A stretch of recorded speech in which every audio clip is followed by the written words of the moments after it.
بسم الله الرحمن الرحيم. الحمد لله رب العالمين، به نستعين على أمور الدنيا والدين، وأشهد أن لا إله إلا الله ولي الصالحين، وأشهد أن محمدا عبده ورسوله صلى الله عليه وعلى آله وصحبه أجمعين. أما بعد، فإن أصدق الحديث كتاب الله، وخير الهدي هدي محمد صلى الله عليه وآله وسلم، وشر الأمور محدثاتها، وكل محدثة بدعة، وكل بدعة ضلالة، وكل ضلالة في النار. bado tupo kwenye ahkamu izalati an-najasa, hukumu mbalimbali zinazofungamana na kuondosha najisi. Tulishia kwenye ubeti unaosema walabisum tarafi thawbin biqadar tarafihi almalqiyi bilardhi istadar, kwamba mtu ambaye nguo zake au nguo yake ina sehemu mbili, ina ncha mbili, nguo ina ncha mbili, upande mmoja ukawa ni tahiri msafi na upande mwingine ukawa ni qadhar, una najis. Qala, nasema mtu huyo nguo hiyo aliyoivaa istadhar, itakuwa imedhurika, haitotumika kwenye kufanyia ibada. Thumma qala la fawqa hayyin ghayrihi wa lahuma yunsabu ma wasatahu baynahuma wa aqidun bi'adwihi ra'sa jamal fama aqallatuhu as-safinatu hamal dhannu at-tanajjusa idha ma ghalaba mithlu yaqinihi wa wahmuhu haba man shakka fi wuqu'iha bi thawbihi qila bihatmi nadhihi wa nadbihi wa tarikun li nadhihi walau amad yu'idu fi alwaqti ala ma yu'tamad wa hal ka huwa aljasadu wal buq'atu aw la budda min ghaslihima wa dhan taqaw. La fawqa hayyin ghairihi, anasema maana haya maneno, lau itakudondokea juu yako wewe sehemu katika zile nguo, ncha mbili zile, ncha ya kwanza ilikuwa tahir, upande mmoja ulikuwa ni msafi upande mwingine ulikuwa ni najis. Lau utakudondokea wewe juu yako katika ile nguo au katika nguo ya mtu mwingine ambao ni tahir, ikakudondokea wewe upande ule ambao ni msafi na upande ule mwingine ambao ni najis nao pia ukakudondokea, yani pande zote mbili zile nguo zikakuangukia wewe, qala, nasema katika haya lam yadhurru kadhalik, hilo haliwezi kukudhuru chochote. Ndio haya maneno la fawqa hayyin ghairihi, maana hakuna najisi juu ya mtu aliye hai mwingine. Ikiwa nguo yake itakudondokea wewe, ile nguo ikawa ina sehemu mbili ya najisi na sehemu nyingine tahara, ikakudondokea wewe kwenye nguo yako, ikakudondokea wewe kwenye mwili wako, la najisa fiha au la yadhurruka shay, haitakudhuru chochote. Ndo haya maneno hapa juu, la fawqa hayyin ghairihi. Ghairihi ni mtu mwingine au kitu kingine au mnyama au mzoga, ikawa imekudondokea wewe, au kama ni nguo iliyopo kwenye mzoga, iliyopo kwa binadamu, iliyopo kwa mnyama, kitambaa kiko kwa mnyama, kikawa kiko juu yake, kikakudondokea wewe, sehemu ya hiyo nguo ina uchafu najisi na sehemu ya hiyo nguo haina najisi. Sheikh anasema lam yadhurru kadhalik, hiyo nguo haitokudhuru, haitokuwa ina nini, haina najisi. Yani wewe hautokuwa na najisi wala nguo yako haitokuwa na nini, na najisi. Hii ndo masala ya mwanzo. Walahuma yunsabu ma wasatahu bainahuma, masala ya pili ni beti ya kwanza. Masala ya kwanza tumemaliza. Masala gani ya kwanza? Ni wewe umedondokewa na nguo au kitambaa cha mtu aliye hai au cha mnyama aliye hai, lakini ile nguo ambayo imekudondokea ina tarafai, ina pande mbili, si ndio?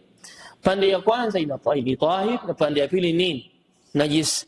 imekudondokea wewe kwenye nguo yako au kwenye mwili wako, haija kuchafua, haija kutia nini najisi. Unaelewa jamani?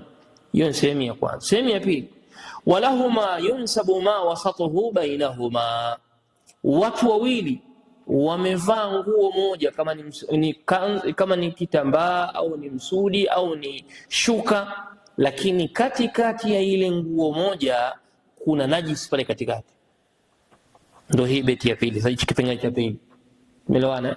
Umevaa nguo, mmevaa watu wawili kitambaa, kama ni shuka mmejifunika, kila mtu kavaa msuli wake, suruali yake, lakini mkaitegemea ile kwa dharura ambayo imewapitikia. Kwa sababu watu wa fiqh kawaida huwa wanazungumza na kutoa mifano hata kama dunia haijawahi kutokea, lakini huwa wanaleta ikiwa itatokea. Sawa jamani?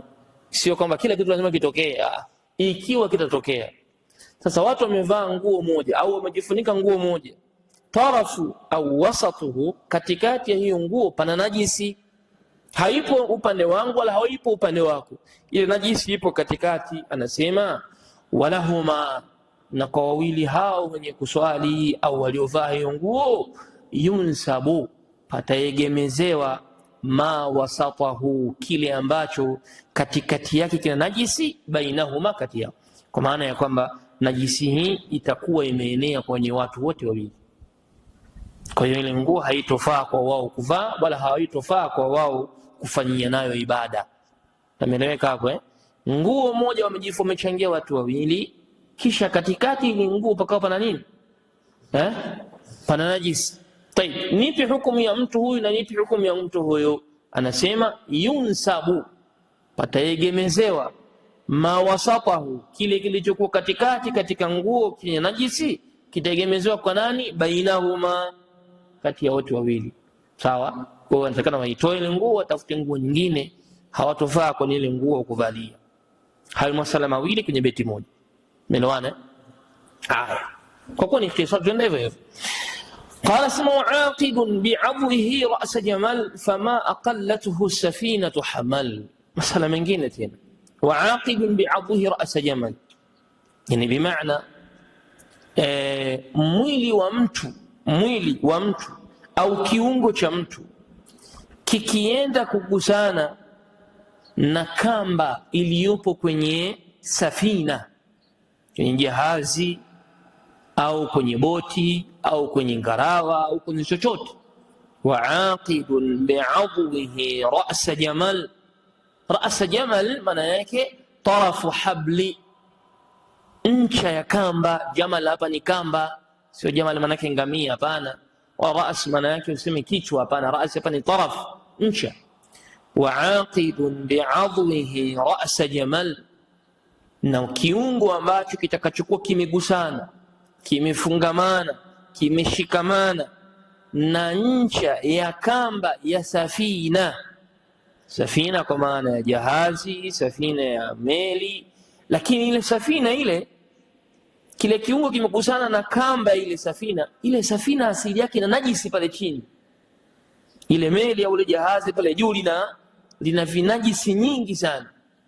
Sasa kiungo chako kimegusana na ncha ya hiyo kamba, ncha ya hicho kitambaa, ncha ya hiyo nguo, ambayo nguo hiyo ipo kwenye nini? Kwenye safina. Qala, nasema fama aqallatuhu safinatu hamal, ay fama hamalahu safina hamalatuhu tilka at-taraf al-habl. Basi nacho kile kipande, ile ncha ya ile nguo yako au ule mwili wako, ile sehemu ya kiungo chako itabeba. Fama aqallatuhu fama hamalatuhu, basi kile ambacho kimebebwa as-safina, tuna safina, hamala, basi na mwili utakuwa umekibeba. Kwa hiyo ile ngarawa, ile safina, lile eneo litakapokuwa na najis, kisha mwili wako ukagusana na kitambaa au na kamba, ambayo kamba hiyo imegusana na sehemu ya najisi, basi naye pia utakuwa umeambiwa umeipata hiyo najisi. Masala tatu haya. Wa'aqidun bi'adhihi ra'sa jamal, na mwili au kiungo ambacho kimefungamana na ncha ya kamba iliyopo kwenye safina. Katolea safina tu mfano wake, kutokamana na ghalabia kuwa na uchafu na najisi mara kwa mara. Kwa hiyo na mwili au kiungo ambacho kimegusana, kimeshikamana na ncha ya kamba, ambayo ncha hiyo ya kamba imegusa sehemu ya najisi iliyopo juu ya safina, Sheikh anasema fama aqallatuhu, basi kile kilichobebwa na safina, kile kilichokuwa najisi iliyopo kwenye safina, ile najisi iliyotapakaa kwenye lile eneo, ile hamal, imeibeba pia mwili wako au hicho kiungo chako, itakuwa imebeba najisi hiyo, nayo itakuwa imehamia, imekuja mpaka kwako pia. Tayib, hiyo ni beti ya pili. Qala dhannu tanajjusu idha ma ghalaba mithlu yaqinihi wa wahmuhu haba. Masala ya pili mingine, beti ya tatu ina masala mawili. Masala ya kwanza ni mtu kudhania kwamba amepatwa na najisi kwa kiasi kingi, nukta ya kwanza. Nukta ya pili ni mashaka, ni wasiwasi alionao kwamba najisi ameipata. Mambo mawili. Jambo la kwanza, dhannu tanajusi, kudhania kule kunajisika, ukadhania kwamba hapa mimi nimenajisika. Idha ma ghalaba, dhanna yako itakapokuwa imeghilibu, imekuwa nyingi, kwamba ni kweli bwana najisi imenishika, mimi nimekalia najisi, basi mithlu yaqinihi, hukumu ya hiyo dhanna ni mfano wa yakini yake. Yani kama ulivyokuwa na yakini kwamba najisi imenipata, basi dhanna hiyo iliyokithiri nayo itakuwa maana yake najisi imekupata. Ulipokuwa na yakini ya kwamba najisi haijanipata, nayo pia tafsiri yake itakuwa najisi haijafanyaje, haijakupata. Kwa dhannu tanajusi ghalaba, yani dhannu al-aghlabiyya, dhanna iliyokuwa nyingi ndo yakini yenyewe, hiyo ndo maana yake. Dhanna ikiwa nyingi sana, yawezekana nimedhania, inawezekana, maana nilikwenda huko nikashika, nikagusa, nikakamata, nikachukua, nikashika, ilipokuwa nyingi. Mithlu yaqini, huo ni mfano wa nini? Yaqini yake. Ni nukta ya kwanza. Wa wahmuhu haba, wa wahmuhu haba, ay haba manthura, na dhanna na shaka ya kwamba nimepata sijapatwa, nimeingiwa najisi sijaingiwa najisi. Yani hakuna tarjih, hakuna kuingiwa na uhakika kwamba imenigusa, nimeikalia, imenipata. Wa wahmuhu haba, ay la athara lahu, wahmu haina athari yote. Kwa kama una najisi ukatia shaka, waendelea na mambo yako na ibada yako na nguo yako, kwa sababu wa wahmuhu haba, na dhanna yake na mashaka yake haba, hayana athari. Mashaka hayana athari. Kwa beti ya mwisho beti ya tatu hii inataja mambo mawili. Jambo la kwanza, mtu aliyedhania kwa usana kuwa kapatwa na najisi, jawabu lake hiyo najisi ipo, najisi hiyo ipo, kwa sababu dhanna ni mfano wa nini? Wa yaqini. Nukta ya kwanza. Nukta ya pili, mwenye mashaka sana, na mashaka maana yake ni kutokuwa na kauli moja kati ya vitu viwili, ninayo au sina, nimeipata au sijaipata. Kuwa na mashaka kwenye mazingira tu, anasema habaa. Wahmu ya namna hiyo, mashaka namna hiyo hayana athari. Qala sima man shakka fi wuqu'iha bi thawbihi qila bi hatmi nadhihi wa nadbihi. Tayib, akaanza kutoa sana majawabu mazuri. Beti ya 4, man shakka fi wuqu'iha, ay man shakka fi wuqu'i najasati fi thawbihi, atakayetilia shaka ya kuingiwa najisi kwenye nguo yake. Atakayetia shaka sasa, atakayetia shaka ya kwamba najisi amempata, ametilia shaka. Nasema qaulani inda ahli al-ilm, kauli mbili za mbele za wachuoni. Kauli ya kwanza, yajibu nadhuhu, ni wajibu nadhuhu, kunyunyizia mara moja tu kwenye lile eneo. Kauli ya kwanza, bihatmi nadhihi. Qila, panasema bihatmi nadhihi, ni kwa uwajibu, ni wajibu kunyunyizia pale kwenye ile eneo. Kauli ya kwanza hiyo. Yani wewe ukiwa na mashaka, hii nguo imeingiwa najisi au haina najisi, kwenye kuisafisha sasa, kwenye kuisafisha Kauli ya kwanza nasema indana fil madhhabi, ni wajibu kunyunyizia maji lile eneo. Ukiwa mashaka tu najisi imeingia je ingie, imeipata je ipata, ni wajibu kufanyaje? Kunyunyizia maji. Kauli ya kwanza wajibu. Wanadbihi, na kauli ya pili ni mandubu, ni sunna, mustahabu, inapendeza. Hii ni khilafu baina ahli alilmi fi almadhhab. Je, ukiwa na mashaka ya kuingiwa na najisi ni lazima unyunyizie maji au ni sunna? Kwa kauli ya kwanza, hal huwa wajibun au mustahab? Alimamu Ibn Abdul Wahhab yeye anasema kwamba mustahabu, inapendeza, ni sunna tu, kwa sababu kunyunyizia maji hakuondoshi chochote katika najisi. Lakini kauli ambayo ni dhahiri fi almadhhab, kauli ambayo ni dhahiri fi almadhhab, annahu wajibun, ni wajibu. Ukitilia shaka juu ya kuingiwa na najisi ni lazima unyunyizie maji, umwagie maji pale dogo dogo pale. Dalili ni hadithi ya riwaya ya Umar bin Khattab radhiallahu anhu alipokuwa safarini. Alipofika safarini huko katika safari, fahtalama radhiallahu anhu, akaota. Alivyoota, alipoamka asubuhi maji yakawa changamoto. Maji yakawa changamoto, yani maji yale ya kuoga janaba yakawa ni changamoto. Umar bin Khattab radhiallahu anhu akaizungumzia sasa ile nguo ambayo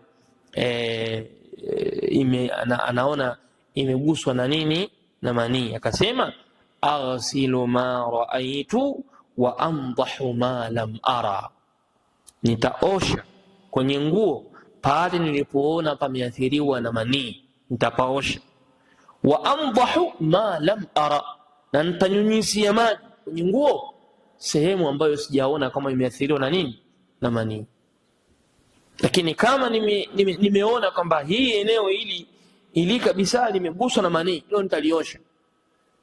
Lakini pale kwenye nguo ambapo sijapata uhakika wowote, basi hapo na mashaka napo, anasema wa amdahu ma lam ara, kama fil Muwatta, na nitanyunyizia maji muda wa kuwa sijaona athari yoyote ya najisi.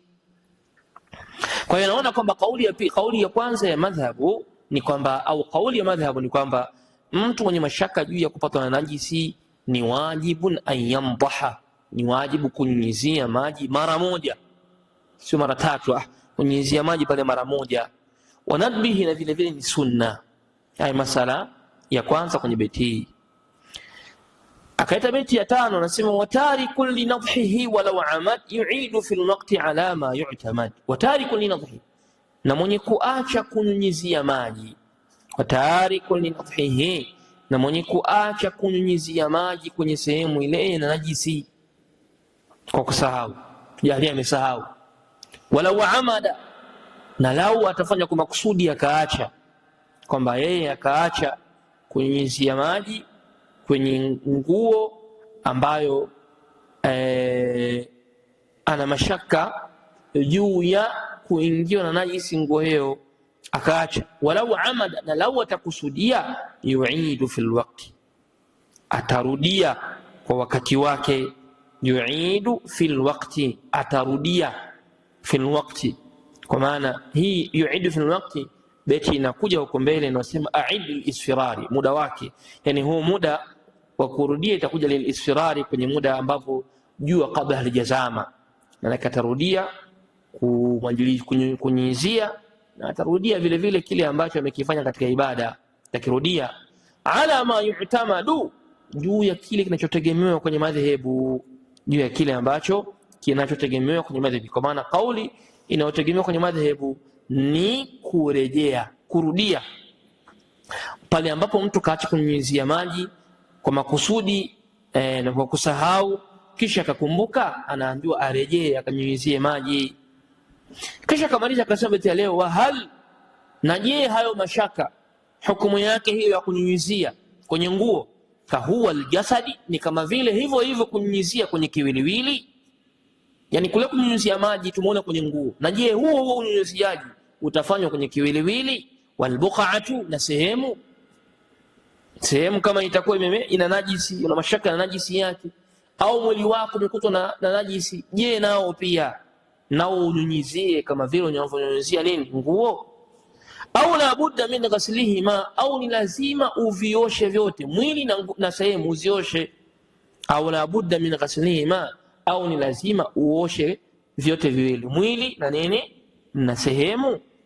Wa hadha alqawlu, na hii kauli ya kuosha viwili hivi, intaqaw ikhtaruhu, wameichagua. Hii ndio kauli ambayo wameichagua katika madhhabu ya kwamba kama kiwiliwili kioshe kiwiliwili chochote, kimwagie maji kioshe, na kama ni buqa sehemu ile ioshe, muda wa kuwa na mashaka ya sehemu ile kuguswa na nini na najisi. Na hii kauli ameitaja Ibn Arafa aliposema innal ghusla huwa almashhuru, hakika kuosha ndio kauli mashuhuri. Lihadithi, kwa hadithi ya Mtume sallallahu alayhi wasallam, idha stayqadha ahadukum, atakapoamka mmoja wenu asubuhi, min naumihi, kutoka usingizini kwake, falyaghsil yadahu qabla an yudkhilaha fil ina'i, auoshe mkono wake kabla ya kuingiza kwenye chombo. Fa innahu la yadri, kwa sababu yeye hajui, aina batati yaduhu, mkono wake ulikuwa uko wapi wakati wa usiku.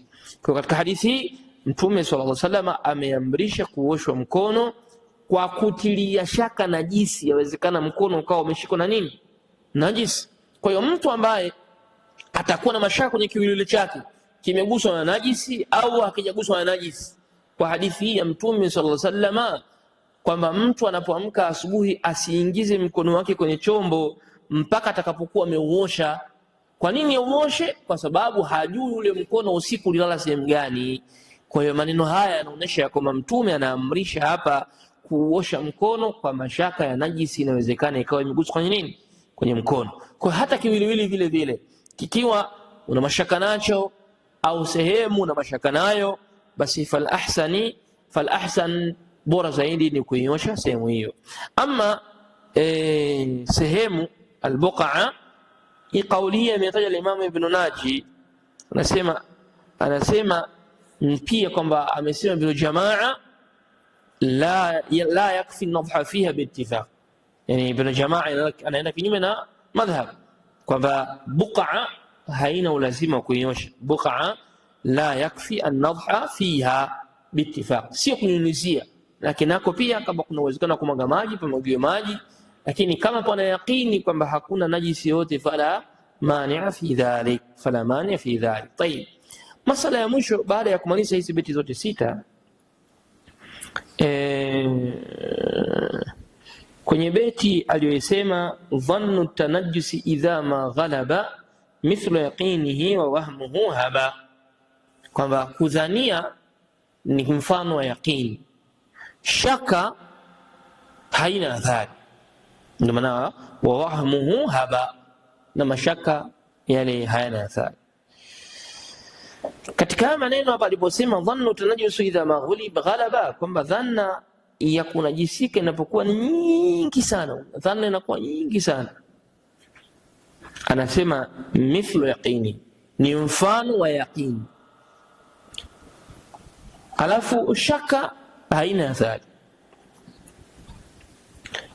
Kuna vitu katika madhhabu wanavitaja kwamba vinatakiwa kuna vitu vinaruhusiwa kwenye madhhabu viende kinyume na hii kanuni, kwa sababu kanuni inasema kudhania sana juu ya kunajisika ndio yaqini yenyewe, kwamba wewe unajisika, safisha nguo, safisha mwili, safisha sehemu. Hiyo ni dhana ambayo ni mara nyingi imedhania hivyo. Halafu mashaka unaambiwa hayana athari. Sasa hapa pana vitu kisheria kadhaa, nitataja viwili vitatu tu ambavyo nuqaddimu nadira ala alghalib, tutafaa kutanguliza uchache wake juu ya uwingi wake, kwa sababu hapa kudhania ni kwingi sana, ndio kama yaqini, ndio mfano wa yaqini. Sasa inakuja pia itafaa sisi tutangulize vile vichache, kile kichache kuwazika, kile kichache kwenye kutafakari juu ya kingi. Mfano panatolewa mfano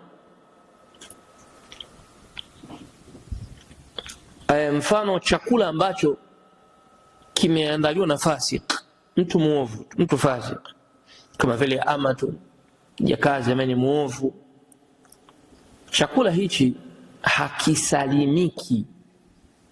Ni nadra sana, ni nadra sana kukosekana kwenye hicho chakula sehemu yote najisi. Chakula ambacho sanaahu fasiqu, amekiandaa mtu fasik, basi chakula kile ni nadra sana chakula kile ukikosa hakina najisi. Hapa sasa nuqaddimu nadira ala alghalib. Kwa mara nyingi watu kama hawa mafasiki hawachungi usafi, hawachungi wanachokifanya, hawachungi masufuria wanayotumia, hawachungi visu wanavyovitumia, hawachungi maeneo ambayo wanaotumia, hawachungi. Hivyo basi nuqaddimu nadira min alghalib, hapa tutatanguliza nadra kuliko ghalib. Huku kwenye beti tumetanguliza ghalib kuliko nadra, hapa tutanguliza nadirun ala alghalib, nuqaddimu nadira ala alghalib. Kwa hiyo fasiki yani ni mara chache sana, ni mara chache sana kumkuta yeye ana nidhamu nzuri ya chakula chake. Na fasik hasa wasa atakuwa nasrani, atakuwa nani, ni mara chache sana yeye kuwa ni ana umakini kwenye vile anavyovitumia. Sasa je, tusile tunakula kwa tunatanguliza an-nadir min al-ghalib, kwamba inawezekana kwa msafi, inawezekana chakula chake kizuri, inawezekana amepika vizuri, inawezekana nini kadha. Lakini ni mara nyingi sana, ni mara nyingi sana watu mafusaki kuwa hawajasalimika, kuwa hawajasalimika na mambo mengi sana. So mathalan mtu nasara, inawezekana kwenye madini yake haoni ubaya kutumia nguruwe, anaweza kwenye mgahawa au kwenye sehemu yote ya chakula kupika kwa sufuria la nguruwe, wala wewe haujui. Au nyama ile kuku anayokupikia wewe, labda kuku ambaye akamchinja kwa mkondo, akamchinja akamnyonga, kakuwekea pale na kula. Sasa chakula ni kizuri, naam, na wewe una njaa, nuqaddimu nadira lil ghalib, tutanguliza nadra hapa juu ya ghalib. Kizuri hakina neno, tutakula. Lakini pia vile vile mfano nguo ambazo wamezitengeneza manasara, manasajahu al-kafi, nguo ambazo wamezitengeneza na kuzifuma manasara hizo za ndani, ni nguo ambazo nasajahu al-kufari, haziepukiki mara nyingi na mavitu makorokoro ya ovyo ovyo, kutiatia mafuta ya nguruwe haya. Na mfano mwingine pia mfano anatoa mfano wa nguo ambayo ameifua kijakazi, katika wale wajakazi watumwa wa kike. Nguo kana namna hiyo lazima utakuta kuna mahala haijachungwa kisawasawa, haijachungwa na kutakikana. Sasa yote haya nguo zote, kama ni nguo za kafiri, nguo za Muislamu ambaye sio hayuko makini, mkojo wa mtoto mdogo, sijui chakula ambacho kitengenezwa na fasiki na mifano mingine tele, mahmulun ala tahara.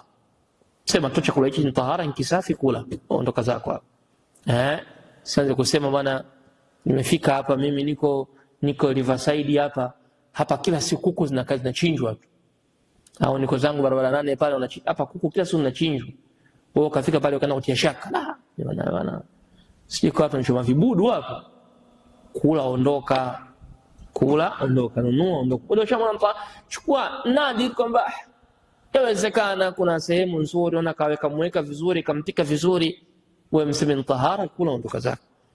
Lakini pamoja na hivyo kwamba tunafahamu kwamba aghlabi mara nyingi watu hawa hawakosekani na makando fulani ya dosari, hawakosekani kwa sababu hawana dini inayoongoza kwenye mfumo, hawana hiyo dini ya kuongoza kwenye mfumo sahihi wa kutunza wanyama na kuku na nini, hawana. Kwa hiyo wao unafanyaje? Ta'malu bin nadiri wa tatruku al-ghalib. Usije ukaifanyia kazi aghlabia, ukaanza kufuata hili, ukafuata hili, kosa hili, kosa kwa makosa haya matano nikukusimu chakula kwenu mimi sikini, kalla hasha. Kwa hiyo katika haya ninayotaja ya mwisho yanatoka kwenye beti ya juu hapa iliposema dhannu tanajjus idha ma ghalaba mithlu yaqinihi wa wahmuhu haba, kwamba kuna vitu vinafanywa kazi nadra juu ya aghlabiyya. kinafanywa kazi, kinahukumiwa kwa uchache wake juu ya uwingi wake. Kwenye beti tumehukumu kile cha uwingi, tumeacha kile ambacho nini nadra. Wallahu tabaraka wa taala a'lam, wa sallallahu ala nabina Muhammadin wa ala alihi wa sahbihi ajma'in, walhamdulillahi rabbil alamin.